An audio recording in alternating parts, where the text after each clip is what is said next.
Next question போயிடலாமா? இந்த question கொஞ்சம் ட்ரிக்கியான கொஸ்டின் தான். பட் இந்த கொஸ்டின் சால்வ் பண்ணிட்டு நான் ஏற்கனவே ப்ரீவியஸ் வீடியோஸ்லாம் போட்டிருப்பாங்க எப்படி சால்வ் பண்ணணும், எப்படி அப்ரோச் பண்ணணும் அப்படின்ட்டு.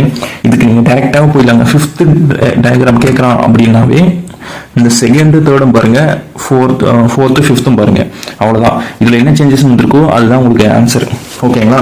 அது எப்படி எக்ஸ்பிளைன் பண்ணுற பாருங்க. இங்கே பாருங்க, இந்த ஹார்ட் வந்து எங்கே இருக்குது? சென்டரில் வந்துருக்கு. அப்போ இங்கேயும் ஹார்ட் சென்டரில் வரணும். சென்டரில் வர மாதிரி இருக்குது பார்த்தீங்கன்னா 3rd ஆப்ஷன்லையும் 4th ஆப்ஷன்லையும் இருக்குது. ஓகேவா? ஹார்ட்டோட பொசிஷனை இப்போ நம்ம வந்து கரெக்ட் பண்ணிட்டோம். அதேமாரி மேலே இப்போ செக் பண்ணுறது வேஸ்ட்டு தான். ஏன்னா மேலே இருக்கிற லைன் ஃபுல்லாக சேமாக இருக்குது. ஸோ நம்ம நெக்ஸ்ட் லைன் போயிடுவோம். 2nd லைனில் பாருங்க என்ன இருக்குன்னு பாருங்க. இந்த வியும் 8ம் பாருங்க 2nd 3rd போயிடுச்சு. அதுமாதிரி V8 2nd 3rd வர மாதிரி இருக்குது. இங்கே மட்டும்தான் இருக்குது. So option 4 is the right answer for question number 7.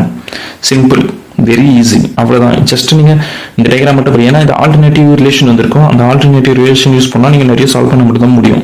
So அதனால தான் சொல்கிறேன், நீங்கள் இந்த மாதிரி 5th டயக்ராம் SSL கேட்குறானாவே வந்து 2nd 3rd என்ன ரிலேஷனோ அதுதான் வந்து இங்கே ஃபாலோ ஆகும்.